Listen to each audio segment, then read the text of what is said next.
Meus senhores, isto está a ser gravado, portanto, é uma honra e um privilégio para a Faculdade de Ciências Empresariais e Sociais da Universidade Europeia ter aqui o Sr. Dr. Mário Alkatiri, que já foi primeiro-ministro em Timor, já fizemos muitos seminários, é a primeira vez que temos uma pessoa com este gabarito aqui. A sessão é sobre Timor e o Covid-19. Eu, sinceramente, acho que Timor tem um futuro grandioso pela frente e acho que, em relação ao Covid-19, vai ser muito provavelmente a personagem do ano em 2020, mas quando chegarmos ao Natal as coisas já estarão outras e hoje de manhã estive a pensar qual é que vai ser a preocupação fundamental dos média portugueses em dezembro deste ano e se quiserem daqui a bocado digo-vos na discussão. Entretanto, portanto agora passo a palavra ao Fernando Figueiredo, que é um apaixonado, é um militar distinto de alta carreira e que além disso é um apaixonado por Timor e que sem ele não estamos aqui com certeza. Uma vez o Fernando disse-me que queria deixar um legado, o Fernando, ninguém é perfeito na sua terra e acho que o Fernando vai deixar um legado em Timor, porque vai dizer, mostra o seu enormíssimo potencial, aliás como se vê, ok? Bom, portanto, muito obrigado.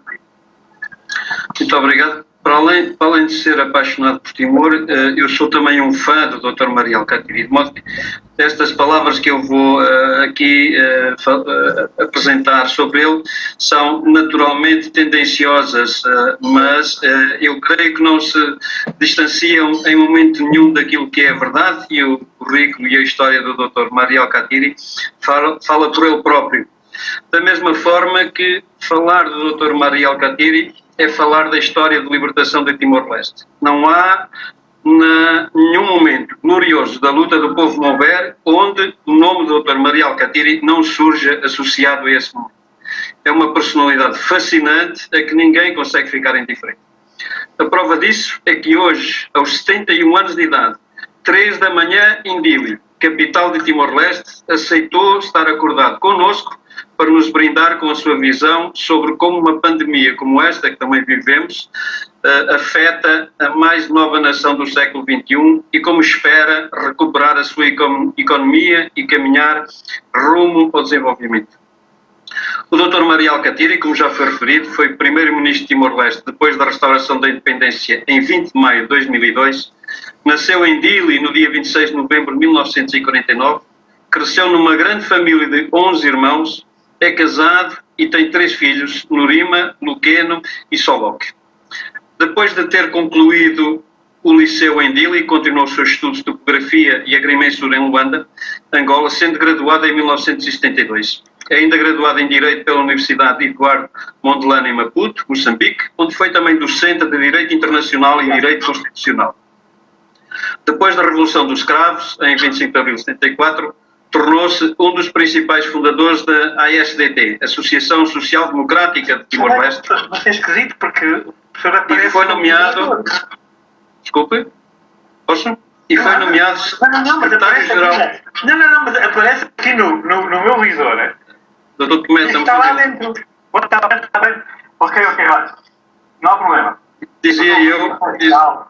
Alô? Dizia eu que durante esse período foi nomeado secretário-geral adjunto e é membro assistente da ISTLIN, membro do Comitê Central e secretário adjunto das Relações Internacionais. Em outubro desse mesmo ano, foi eleito Comissário Político Nacional pela Comitê Central da Fretilin. Em 23 de novembro de 75, o Dr. Mário Alkatiri foi digitado como Presidente da Comissão de Elaboração do Esboço da Constituição de Timor-Leste, preparando assim aquela que viria a ser a Declaração da Independência.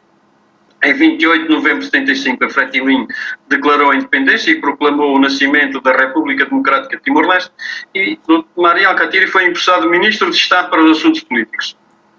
Face a uma iminente invasão do país pela Indonésia e já com as forças invasoras atravessando as fronteiras de Timor-Leste, Nicolau Lobato, então Vice-Presidente e Primeiro-Ministro de Timor-Leste, pediu à CCF para enviar uma delegação ao exterior para mobilizar a comunidade internacional a fim de parar a invasão desencadeada pela Indonésia.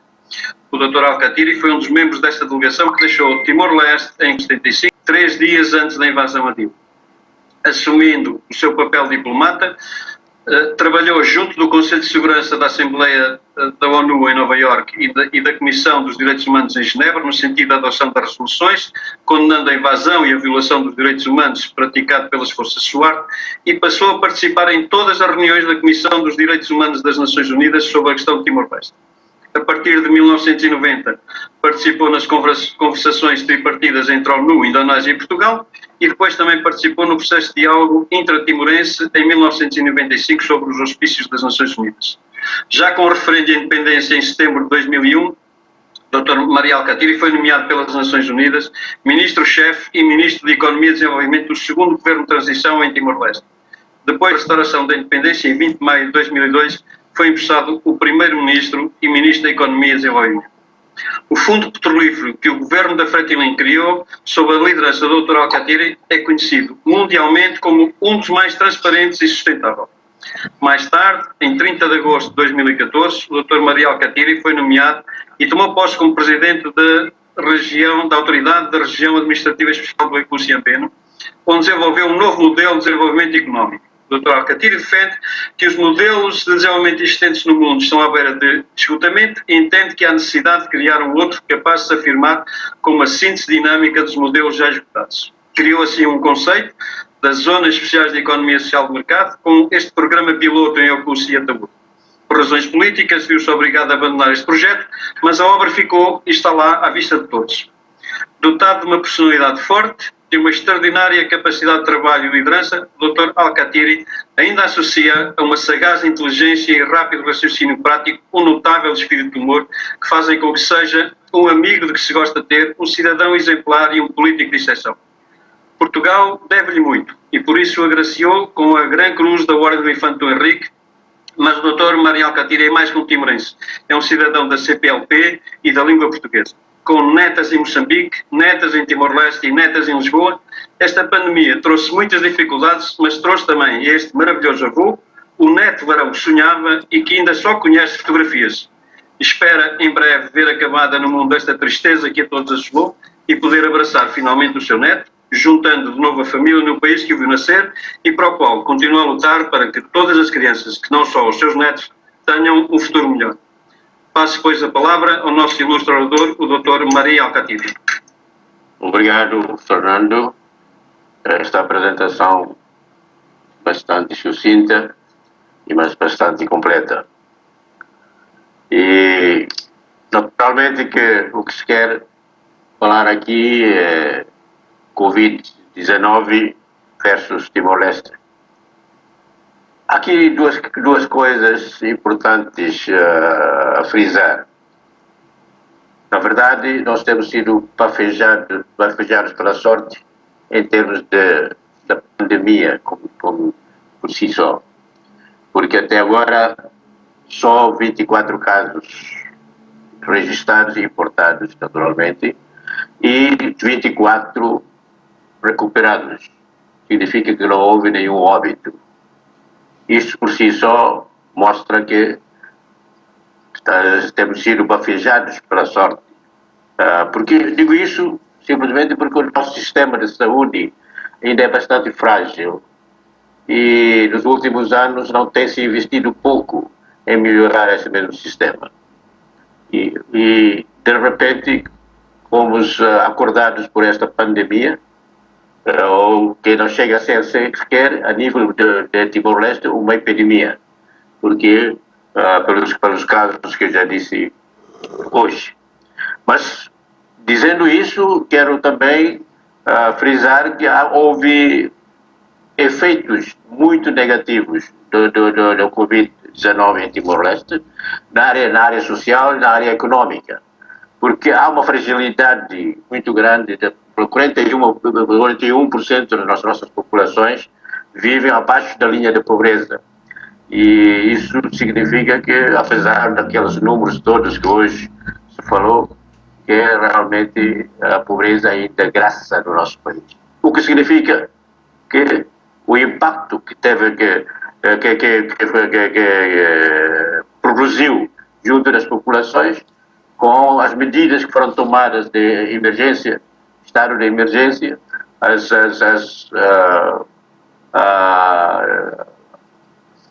de certa forma, isolamento e distanciamento social e o chamado lockdown, que também, de certa forma, se tentou implementar aqui no nosso país, criou problemas muito graves em termos económicos e sociais junto do nosso povo, junto dos mais necessitados.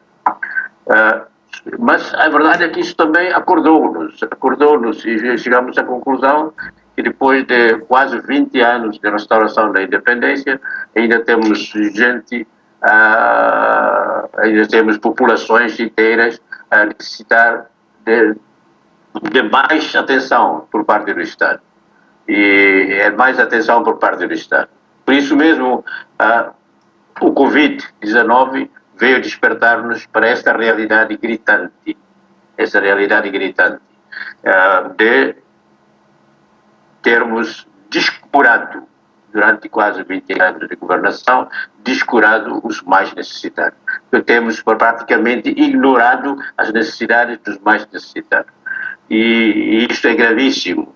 Por isso mesmo temos que repensar tudo a partir daqui. Repensar tudo significa repensar uma política de desenvolvimento sustentável e sustentada, mas uma política de desenvolvimento a favor dos pobres também. Isso é que é fundamental, nós temos que saber. Mas como fazê-lo? Significa que nós temos um plano estratégico de desenvolvimento nacional que foi aprovado em 2011 e que até agora praticamente as metas definidas no plano não foram atingidas, ou se foram algumas só muito pobremente. Agora, por isso há necessidade de se refazer este plano, mas antes disso temos que ver como sair desta crise sanitária, como realmente gerir essa situação da pandemia, de modo a não permitir que sejamos realmente afetados e como muitos outros países aqui à volta. Nós sabemos o nosso vizinho, grande vizinho, a Indonésia, está a braços com esta pandemia e nós fazemos fronteira com a Indonésia, incluindo fundamentalmente fronteira terrestre, e temos que realmente procurar de forma inteligente, com os poucos recursos que nós temos, com a ajuda internacional que temos vindo a receber, da Organização Mundial da Saúde, de outros países, como a Austrália, como a China, capacitar o nosso sistema de saúde para gerir essa situação e não permitir que a pandemia atinja de uma forma muito profunda o nosso país. Mas, dizendo isso, queria, por outro lado, dizer, a primeira prioridade que nós temos que destacar aqui é realmente travar a pandemia, é gerir esta situação bafejada pela sorte que nós temos merecido. Mas, segunda, como recuperar a vida, fazer uma recuperação imediata da vida economicamente e socialmente das populações mais necessitadas. Portanto, essas são as duas grandes prioridades. O governo está a tratar deste assunto, o Ministério da Saúde tem vindo a trabalhar muito. A vantagem aqui, posso dizer, é que, bem ou mal, nós temos no país mais do que 1000 médicos formados pela escola cubana e por outras escolas, e isso tem se mostrado realmente uma vantagem muito grande no combate ao Covid-19 aqui no nosso país. Mas só isso não chega. Quando registramos o primeiro caso de Covid-19 no nosso país, tínhamos como equipamento para,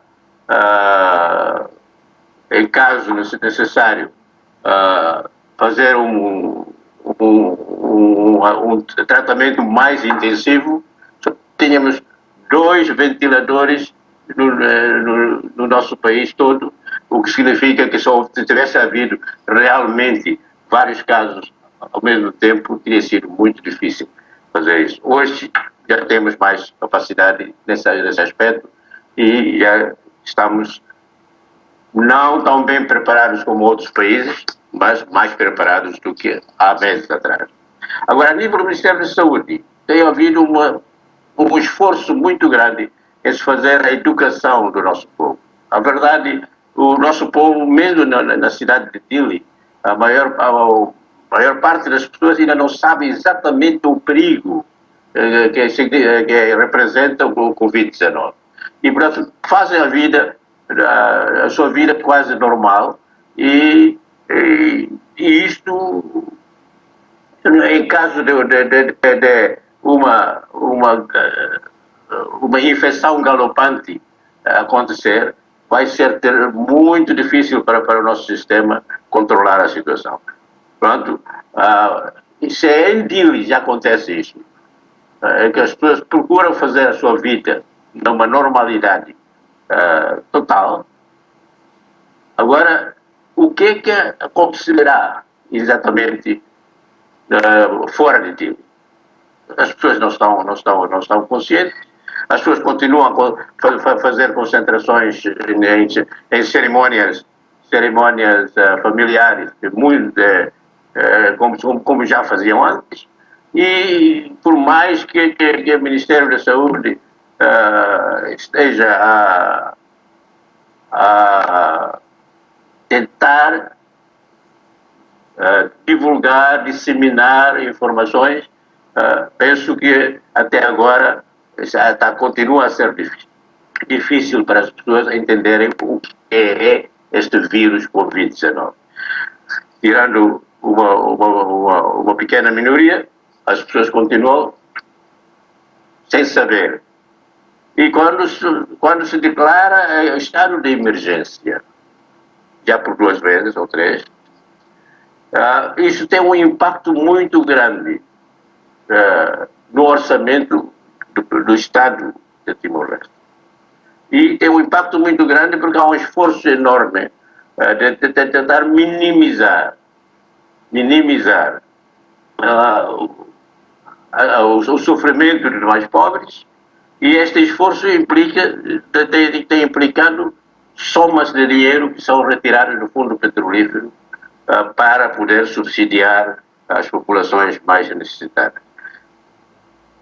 Naturalmente que isso não resolve todos os problemas, mas isto cria novos problemas para o erário público, cria novos problemas para o Estado, no sentido de poder realmente avançar com mais diríamos assim, com mais força na recuperação econômica que há de vir dentro de pouco tempo. Nós sabemos que, para além do Covid, que provoca todos esses danos sociais e econômicos, há também a questão do petróleo. O Covid próprio, isto veio como consequência da própria pandemia. A questão, o Timor-Leste é um país que vive fundamentalmente das receitas petrolíferas e do gás.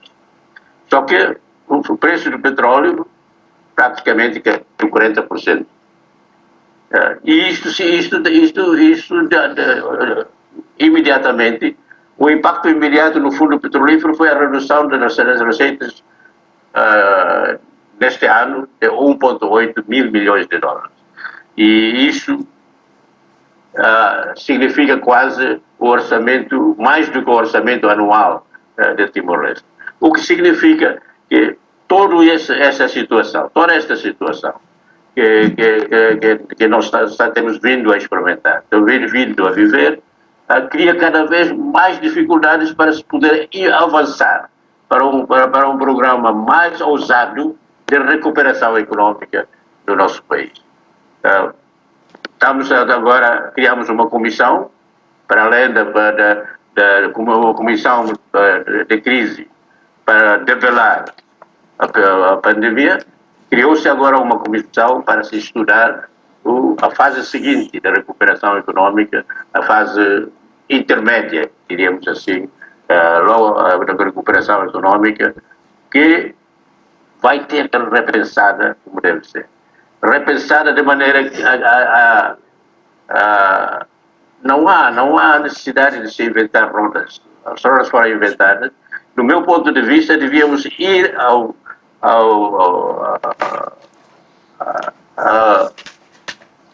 Objetivos de Desenvolvimento Sustentável das Nações Unidas e tomaram esses 17 pilares dos Objetivos de Desenvolvimento Sustentável das Nações Unidas e avançar como base nesse nosso programa de desenvolvimento nos próximos anos. E esta é a realidade. Naturalmente que temos que adaptar a nossa própria realidade em Timor. Os objetivos de desenvolvimento sustentável são claros, mas nós temos aqui questões fundamentais, questões fundamentais que temos que prestar maior atenção. Primeiro, o equilíbrio do género. Há realmente problemas sérios aqui, em termos de reconhecimento dos direitos da mulher. E é isso, esta é a primeira questão que nós temos que embora esteja claríssimo no programa das Nações Unidas, teremos que realmente dar um ênfase especial nesta questão da igualdade do género e da inclusão social. E todas essas questões são importantes para nós, para podermos realmente ter uma sociedade mais igual, uma sociedade mais inclusiva, uma sociedade, diria assim, ter um mundo mais plano, como uma sociedade mais de organização social mais horizontal. Isto é que se pretende com a nova, com o repensar do desenvolvimento em Timor-Leste, repensar a criação de uma sociedade mais horizontal e um país mais plano no sentido de igualdade, de inclusão, de fraternidade. O que costumo dizer é importante que todos nós, como seres humanos, saibamos, no fim, ser humano, humanizar a sociedade e humanizar o país. O que tem acontecido aqui é realmente um pensar do desenvolvimento em termos de grandes projetos, em termos de megaprojetos. Temos que repensar um desenvolvimento megaprojetos, mas que pura e simplesmente não funcionam, e temos que pensar que a nossa economia deve deixar de ser uma economia de importação. Porque ao ser uma economia de importação, eu queria dizer, se até claro, isso são dados do Ministério das Finanças de Timor-Leste, cada dólar injetado na nossa economia, 70 a 80 cêntimos vai para fora do país. E isso é gravíssimo. Significa o quê? Significa que nós importamos tudo aquilo que consumimos quase. Significa o quê? Que os efeitos multiplicadores desse nosso investimento, entre aspas, na importação, os efeitos multiplicadores são sentidos fora do país e não dentro do país. Não investimos na área produtiva, nem sequer naquilo que realmente é fonte de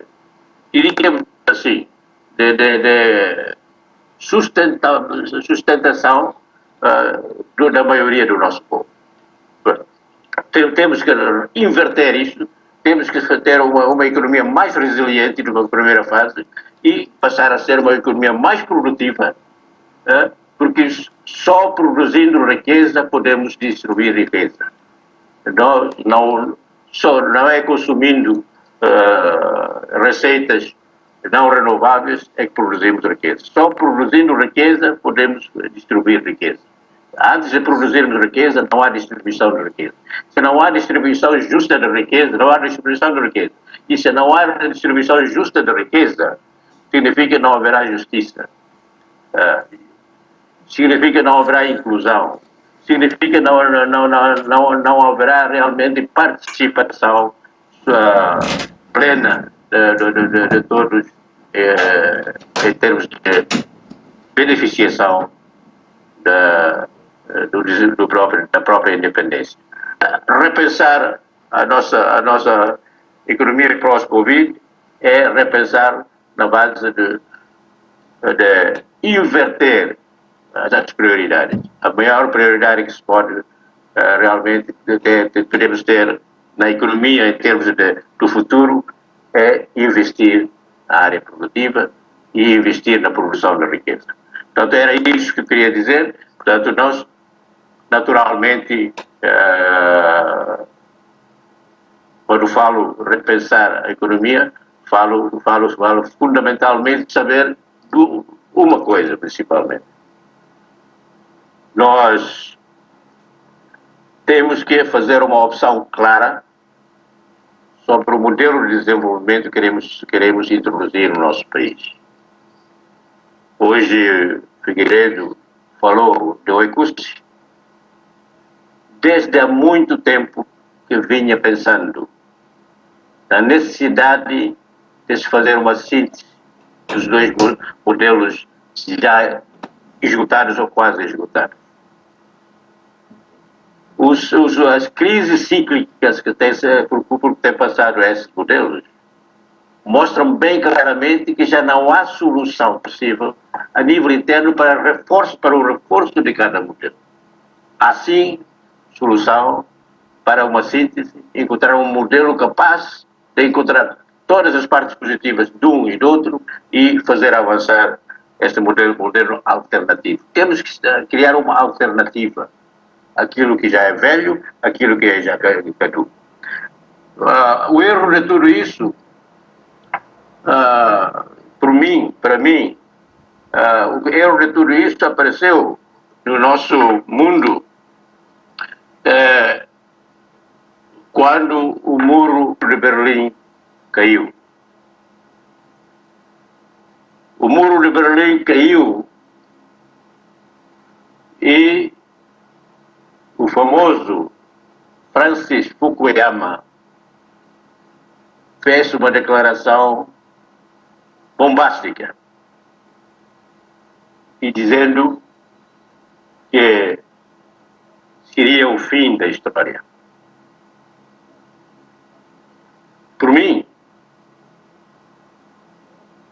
o muro de Berlim, quando caiu, era o início da história, não era o fim da história. Ao entender que era o fim da história, porque entender que era o fim da história era um entendimento errado, partindo do princípio que isso significava o derradeiro, como dizia ele, derradeiro triunfo da democracia e do capitalismo sobre o socialismo. Na verdade, se houve algum triunfo, foi triunfo da humanidade. A queda do muro de Berlim deveria ter permitido esta síntese dos dois modelos. Por quê? Porque era o que a humanidade reclamava. Mais liberdade, mais igualdade, mais justiça. Era essa a reclamação que já na altura se fazia ouvir. Quando o muro caiu, não separou só os países do norte. O muro, quando caíram dois sistemas. Dois sistemas que dividiam o mundo pelo meio. Por isso, assim é que devia ter sido pensado. Com a queda do muro de Berlim, se devia ter avançado para a síntese, respeitando aquilo que toda a humanidade queria. Democracia. Mas uma democracia muito participativa. Uma democracia participativa capaz de contrabalançar os excessos do poder político no mundo. Porque, na verdade, a nossa sociedade internacional e nacional é organizada muito piramidalmente e não pode continuar assim. Hoje, nós estamos a enfrentar uma situação extremamente complexa. Temos a China afirmar-se como uma potência mundial e os Estados Unidos a tentarem realmente impedir que isto aconteça. Lutas legítimas. A verdade é que uma tentativa de confrontação, por via, seja que for, entre essas duas potências,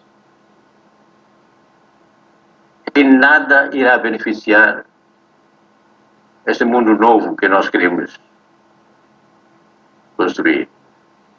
Antes, como o Millennium Development Goal, portanto, o objetivo do desenvolvimento do milênio, todos nós nos vangloriamos de que conseguimos reduzir a pobreza no mundo. E estatisticamente, claro, porque todos nós também sabemos que foram 2 países que contribuíram para a redução da pobreza no mundo. 2 grandes países.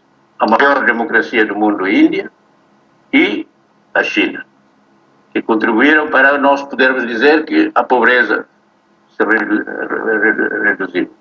Mas a verdade é que foi nesses 2 países em que eles acabaram por ter menos pobres, menos pessoas pobres, mas no resto da África e de outros países, de outros continentes, há pobres e pobres.